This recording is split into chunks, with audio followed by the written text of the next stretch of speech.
Hi friends, मैं नितेश कुमार साहनी आपका Sahni biology classes में आपका स्वागत करता हूं। हम अभी बायोमॉलिक्यूल्स में कार्बोहाइड्रेट के बारे में पढ़ रहे हैं। तो कल आप लोगों ने क्या क्या पढ़ा था वो मैं बता देता हूँ। कल हमने कार्बोहाइड्रेट के बारे में पढ़ा, उसकी हिस्ट्री के बारे में पढ़ा, इसने क्या टर्मिनोलॉजी दी, फिर उसके बाद हमने पढ़ा उसका क्लासिफिकेशन, नेमिंग कैसी होगी, फिर उसके बाद हमने मोनोसैकेराइड के डिफरेंट क्लासेस बताए, ट्राइओजेज, टेट्रोजेज, पेंटोजेज, हेक्सोजेज एंड हेप्टोजेज। ठीक है, आज हम लोग मोनोसैकेराइड में दो बहुत इंपॉर्टेंट शुगर हैं, ग्लूकोज एंड फ्रक्टोज, उसके बारे में पढ़ेंगे। फिर उसके बाद डाइसैकेराइड में दो शुगर बहुत इंपॉर्टेंट है। आप एक हो जाएगा आपका सेल्लोबायोज, एक हो जाएगा आपका जो कॉमन टेबल शुगर जिसको हम सुक्रोज बोलते हैं, उसके बारे में पढ़ते हैं। ठीक है, आइए हम देखते हैं इस पर क्या क्या क्वेश्चन पूछे जाते हैं। इसमें बहुत ज़्यादा डीप में क्वेश्चन नहीं पूछे जाते हैं, जो आपसे क्वेश्चन पूछे जाते हैं सिर्फ हम उसके बारे में बात करेंगे, बाकी चीज़ें। ठीक, चलो देखते हैं। ग्लूकोज का कॉमन फार्मूला जो होता है C6H12O6, आप लोग सभी जानते हैं। ठीक है, कल भी मैंने बताया था, ये जनरली फ्रूट्स के अंदर क्या पाए जाते हैं, फ्रक्टोज पाया जाता है। लेकिन ये ग्लूकोज एक ऐसा फ्रूट है जिसके अंदर पाया जाता है, जिसको बोलते हैं हम ग्रेप। तो याद रखिएगा, क्वेश्चन नहीं पूछा जाता ग्रेप के अंदर कौन सी शुगर पाई जाती है, तो याद हमेशा रखिएगा ग्लूकोज पाई जाती है। फिर उसके साथ साथ ये किसके अंदर पाई जाती है, केन जूस या शुगर केन जूस भी कह सकते हैं, जो आपके गन्ने का जूस होता है उसके अंदर भी पाया जाता है। ठीक है, फिर उसके बाद ये किस कैटेगरी में आते हैं, तो इसमें एल्डिहाइड ग्रुप पाया जाता है, इसलिए एल्डो हो जाएगा, और इसमें 6 कार्बन एटम पाया जाता है, इसलिए एल्डो हेक्सोज में, राइट।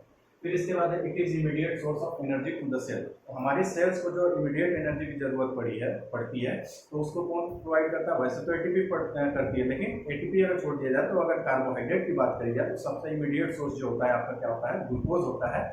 एक क्वेश्चन और पूछते हैं, ultimate source of the energy on the earth, या फिर फॉर मतलब ऑर्गेनिज्म, लिविंग ऑर्गेनिज्म। ठीक है, तो याद रखिएगा, अल्टीमेट सोर्स की बात करें तो हमेशा सन रखिएगा, और इमीडिएट की बात करें तो आप क्या रखेंगे, हमेशा ग्लूकोज की बात करेंगे। ठीक है, वर्डिंग याद रखिएगा, immediate glucose, ultimate is the sun, right.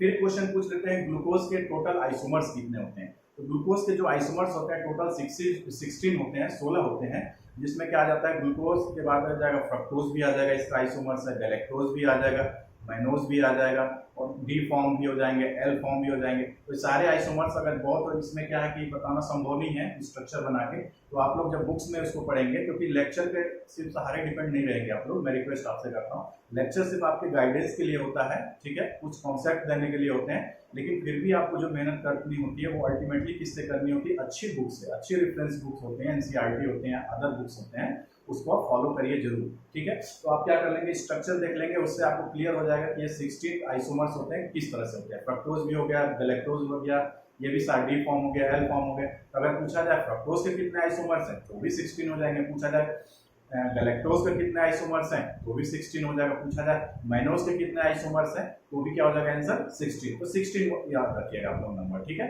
ये सारे एक दूसरे के आइसोमर्स ही होते हैं, राइट। फिर उसके बाद आपका दूसरा शुगर आता है जो मोनोसैकेराइड में आता है या हेक्सोजेज में आता है, आपका फ्रक्टोज। फ्रक्टोज क्या होता है, इसमें अंदर कीटोन ग्रुप पाया जाता है या कार्बोनिल ग्रुप पाया जाता है, और इसको क्या बोलते हैं, फ्रूट शुगर, क्योंकि ये मोस्टली फ्रूट्स में पाया जाता है और कुछ वेजिटेबल्स में भी पाया जाता है, इसलिए इसको क्या बोलते हैं, फ्रूट शुगर। ये हनी में भी पाई जाती है, और ये स्वीटेस्ट मोनोसैकेराइड कही जाती है, सबसे मीठी मोनोसैकेराइड जो कही जाती है, जिसके बारे में बात करते हैं, वो फ्रक्टोज ही होता है, राइट। ये भी क्वेश्चन आपसे आता है। फिर आपका आता है डाइसैकेराइड। डाइसैकेराइड में जो सबसे कॉमन है उसको हम बोलते हैं कॉमन टेबल सुक्रोज, या फिर कॉमन टेबल उसको क्या होता है, स्वीटनर। ठीक है, वो क्या हो जाएगा आपका, सुक्रोज हो जाएगा। सुक्रोज किससे मिलकर बना होता है, ग्लूकोज प्लस फ्रक्टोज का बना होता है। ठीक है, तो ग्लूकोज क्या होता है आपका एल्डोहेक्सोज होता है, फ्रक्टोज क्या होता है कीटोहेक्सोज, मैंने कल आपको लेक्चर में बताया था। ये इसमें बात करी जाए तो ग्लूकोज और फ्रक्टोज के बारे में बॉन्ड कौन सा पाया जाता है, तो ग्लाइकोसिडिक बॉन्ड तो होता है, किसी भी डाइसैकेराइड या पॉलीसैकेराइड में जो बॉन्ड पाया जाएगा वो ग्लाइकोसिडिक बॉन्ड पाया जाएगा। लेकिन ग्लाइकोसिडिक बॉन्ड कैसे, क्या होता है, उसका नाम पूछ लेते हैं क्वेश्चन कभी कभी। तो होता है सुक्रोज के अंदर होता है अल्फा 1,2 ग्लाइकोसिडिक बॉन्ड, जिसके कारण दोनों ग्रुप है ग्लूकोज और फ्रक्टोज के, एल्डिहाइड और CO ग्रुप जो कीटोन ग्रुप होते हैं, वो क्या होते हैं, फ्री नहीं होते, जिसके कारण ये क्या होता है, नॉन रिड्यूसिंग शुगर के अंदर आता है। ठीक है, the main transport sugar in the plants. ये क्वेश्चन पूछते हैं कि प्लांट के अंदर जो मेन ट्रांसपोर्ट शुगर है वो किस फॉर्म में पाई जाती है। ऑप्शन आपको आता है ग्लूकोज, फ्रक्टोज, सुक्रोज, और भी ऑप्शन दे देगा, तो याद रखिएगा वो क्या होता है, सुक्रोज होता है, ग्लूकोज कभी भी नहीं मानेंगे आप लोग। ठीक है, फिर इसके बाद क्या होता है, लैक्टोज। लैक्टोज आपको मालूम है बहुत फेमस शुगर है, जो किसके अंदर पाई जाती है, मिल्क के अंदर पाई जाती है। ठीक है, इसलिए इसको मिल्क शुगर भी बोलते हैं। ये बना होता है ग्लूकोज प्लस गैलेक्टोज का बना होता है और इनके बीच जो बॉन्ड पाई जाती है वो क्या होता है, अल्फा 1,4 ग्लाइकोसिडिक बॉन्ड पाई जाती है। ठीक है, उसके बाद एक थर्ड जो डाइसैकेराइड है उसको बोलते हैं सेल्लोबायोस। याद रखिएगा सेल्लोबायोस बहुत इंपॉर्टेंट शुगर है, अक्सर एग्जाम में पूछा जाता है। वो क्वेश्चन पूछता है सेल्लोबायोस क्या है, पहला क्वेश्चन यही आ जाता है। तो क्या है, एक डाइसैकेराइड है, पॉलीसैकेराइड नहीं है और ओलिगोसैकेराइड भी नहीं है।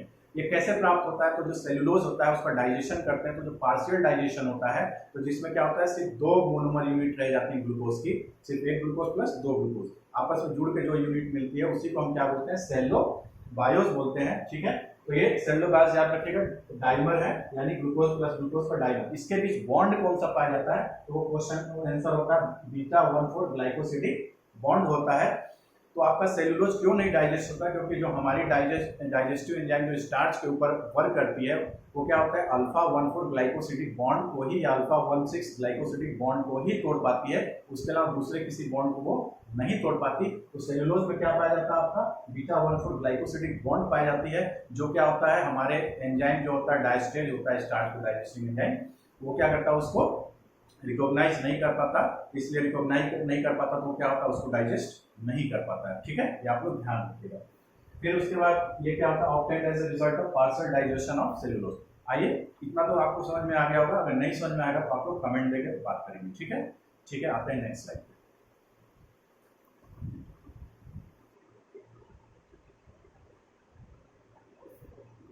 आइए अब हम लोग पॉलीसेकेराइड के बारे में जानते हैं। तो देखिए अब पॉलीसेकेराइड मतलब क्या होता है, पॉली प्लस सेकेराइड, तो ऐसा सेकेराइड जिसके अंदर क्या होता है बहुत सारे मोनोमेरिक सेकेराइड जो होते हैं क्या होते हैं आपस में ग्लाइकोसिडिक बॉन्ड के द्वारा जुड़े होते हैं, तो ऐसे सेकेराइड को क्या बोलते हैं, पॉलीसेकेराइड। जैसे क्या है सेलुलोज, ठीक है, सेलुलोज में क्या होता है डी ग्लूकोज होता है। मैंने बताया था कि लिविंग ऑर्गेनिज्म के अंदर हमेशा डी कार्बोहाइड्रेट पाया जाएगा या डी सेकेराइड पाया जाएगा और एल अमीनो एसिड पाए जाएंगे। ठीक है, एक्सेप्शन में भी देयर। तो ये क्या हो जाता है, इसमें डी ग्लूकोज जितने यूनिट्स होते हैं, ये जो डी ग्लूकोज के मान लीजिए ये डी ग्लूकोज यूनिट है, फिर दूसरा डी ग्लूकोज यूनिट है, फिर तीसरा, ये आपस में क्या होंगे ग्लाइकोसिडिक बॉन्ड के द्वारा जुड़े होंगे। ग्लाइकोसिडिक का बॉन्ड मैंने आपने बताया था कि पिछले स्लाइड में उसका होता है बीटा 1,4 ग्लाइकोसिडिक बॉन्ड। तो सेलुलोज में सिर्फ और सिर्फ एक ही तरह का बॉन्ड पाया जाता है, ग्लाइकोसिडिक बॉन्ड पाया जाता है और उसका नाम होता है बीटा 1,4 ग्लाइकोसिडिक बॉन्ड। ठीक है, इसको आप लोग याद रखेंगे, यही क्वेश्चन आप लोगों से पूछा जाता है। और इसके अंदर क्या कौन से मोनोमर होते हैं, तो सिर्फ और सिर्फ एक मोनोमर होता है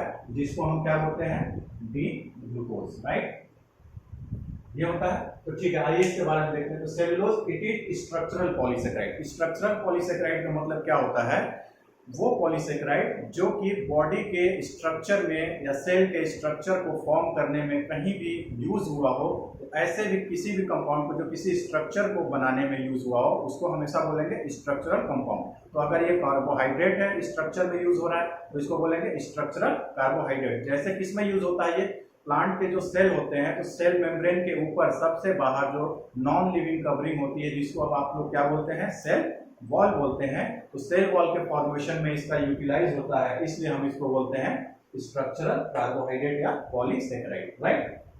ये क्या है, most abundant organic material on the earth. याद रखिएगा ये क्वेश्चन आप लोगों से बहुत पूछा जाता है कि अर्थ पे सबसे ज्यादा पाया जाने वाला ऑर्गेनिक कंपाउंड या ऑर्गेनिक पॉलीमर कौन सा है, तो याद रखिएगा उसका नाम आप लोग क्या बोलेंगे, सेल्यूलोज। ठीक है, इसके बाद इसके मोनोमर्स क्या होते हैं, डी ग्लूकोज, उनके बीच में दो ग्लूकोज रेसिड्यूज के बीच में कौन सी बॉन्ड होती है, कौन सी ग्लाइकोसिडिक बॉन्ड होती है, तो उसका नाम होता है बीटा 1,4 ग्लाइकोसिडिक बॉन्ड। ठीक है, या प्लांट के सेल वॉल में पाया जाता है, मैंने आपको बता दिया। They are crystalline in nature and elastic और रिजिड। ये क्या होता है, इनका क्रिस्टलाइन नेचर होता है। क्रिस्टलाइन नेचर किसको बोलते हैं, आप लोगों ने केमिस्ट्री में पढ़ा होगा, तो मैं हल्का सा ब्रीफ में बता देता हूँ। वो कोई भी केमिकल कंपाउंड जिसमें क्या होते हैं मॉलिक्यूल्स या फिर एटम का अरेंजमेंट, उसमें एटम का अरेंजमेंट एक पार्टिकुलर लैटिस में होता है और उसमें उसको देखेंगे वही लैटिस क्या होता है बार बार रिपीट हो रहा है, हर जगह रिपीट हो रहा है, उसके अलावा कोई दूसरा लैटिस ना पाया जाए, तो ऐसे कंपाउंड को क्या बोलते हैं, लैटिस जो होता है उसको हम बोलते हैं क्या बोलते हैं, क्रिस्टलाइन लैटिस या फिर क्रिस्टलाइन उनका नेचर होता है। ठीक है, क्रिस्टलाइन होने का मतलब वो जो उनकी मेल्टिंग होगी एक शार्प पॉइंट पे मेल्टिंग होगी। पूरा का पूरा कंपाउंड मान लीजिए 100 डिग्री सेंटीग्रेड पे मेल्ट होता है, और जैसे ही शार्प 100 डिग्री आएगा वो मेल्ट हो जाएगा। और जो होता है एमॉर्फस कंपाउंड होते हैं जिसमें कई तरह के लैटिस पाए जाते हैं, दिखते सॉलिड जैसे हैं, तो उनका क्या होता है, शार्प मेल्टिंग पॉइंट नहीं होता। जैसे आप लोग क्या करें, घी को आप लोग देखेंगे तो गर्म होगा तो 100 डिग्री पे हल्का हल्का वो स्टार्ट होगा, फिर धीरे धीरे 150 डिग्री जाकर पूरा वो मेल्ट होगा। या आप लोग चारकोल देखते होंगे, डामर जिसको बोलते हैं, वो आप लोग देखते होंगे, तो उसको अगर आप लोग मेल्ट करेंगे तो धीरे धीरे टेम्परेचर पे स्टार्ट होगा और बहुत हाई टेम्परेचर पे जाकर फुल्ली क्या होगा, मेल्ट होगा। लेकिन इसके केस में नहीं होगा, एक पार्टिकुलर शार्प टेम्परेचर जैसे ही वो आएगा तभी ये मेल्ट होगा, उससे नीचे टेम्परेचर पे मेल्ट होना स्टार्ट नहीं करेगा। ठीक है, आइए क्या बोलते हैं, the first successful thermoplastic produced by cellulose. याद रखिएगा जो पहला थर्मोप्लास्टिक आपका जो बना था, ठीक है, वो किसके द्वारा बनाया गया था, वो सेलुलोज के द्वारा बनाया गया था। तो ये क्वेश्चन आपका अगर बायोलॉजी में नहीं आता तो मे भी केमिस्ट्री में पूछे जाने की इसकी पॉसिबिलिटीज है, राइट। उसके बाद हम देखते हैं it is hydrophilic and biodegradable. ठीक है, बायोडिग्रेडेबल क्या होते हैं कंपाउंड, हाइड्रोफिलिक आपको मालूम है जो क्या होते हैं, वाटर लविंग होते हैं। वाटर लविंग मतलब कि ये सेलुलोज का अगर फाइबर आप क्या पानी में डालेंगे तो ये क्या हो जाएगा, पानी से ये वेट हो जाएगा, WET वेट मींस गीला, गीला हो जाएगा, भीग जाएगा। तो ऐसे कंपाउंड जो कि वाटर से भीग जाए, गीले हो जाए, उसको क्या बोलेंगे, हाइड्रोफिलिक कंपाउंड, यानी वो वाटर को लव करते हो, ठीक है, या अट्रैक्ट करते हैं। ठीक, फिर इसके बाद क्या बोला, बायोडिग्रेडेबल। बायोडिग्रेडेबल वो कंपाउंड होते हैं जो क्या है, एक बार हम नेचर में उसको थ्रो कर दिए, फेंक दिए, तो क्या होगा, धीरे धीरे धीरे धीरे, या हो सकता है फास्ट या फिर स्लोली, वो क्या हो जाएगा, एक ना एक दिन वो क्या हो जाएगा, micro organism like bacteria, fungi, ये सब है, इनके द्वारा क्या हो जाएगा, टोटली डाइजेस्ट करके मोनोमेरिक यूनिट में, और फिर मोनोमेरिक यूनिट से क्या हो जाएगा, जैसे कार्बन डाइऑक्साइड, मीथेन, अमोनिया, इस टाइप में चेंज हो जाएगा। इसमें चूंकि सिर्फ और सिर्फ क्या है, कार्बन, हाइड्रोजन, ऑक्सीजन, यही चीजें, नाइट्रोजन तो इसमें है नहीं, तो क्या होगा, फाइनली किस में कन्वर्ट हो जाएगा, oxygen and CO2 and water में कन्वर्ट हो जाएगा, फाइनली डिग्रेड होने के बाद, और कुछ नहीं बचेगा, राइट। फिर इसके बाद क्या होता है, बायोसिंथेसिस।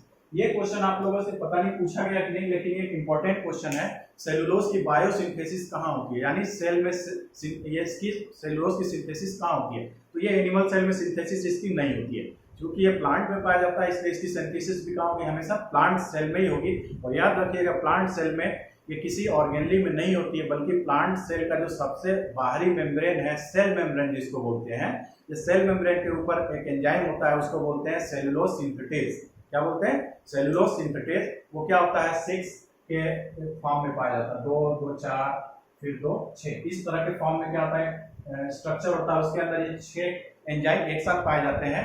तो जब भी ये क्या हो जाएगा, इससे मान लीजिए एक ग्लूकोज का थ्रेड बन रहा है, एक इससे बनेगा, एक इससे बनेगा, एक इससे, एक इससे, फिर एक इससे, एक इससे, इसको बोलते हैं आरटीसी कॉम्प्लेक्स बोलते हैं। ठीक है, तो ये क्या हो जाएगा, एक साथ जब भी होता है, ये जो थ्रेड होते हैं, मैंने आपको बताया था, एक ग्लूकोज का ये यूनिट होता है, इसमें मतलब एक थ्रेड में हजारों या लाखों ग्लूकोज हो सकते हैं, फिर दूसरे में हजारों लाखों। तो ये जो एक थ्रेड या एक धागा ग्लूकोज का जो बन रहा है, वो किसके द्वारा, एक एंजाइम के द्वारा बनाया जाता है।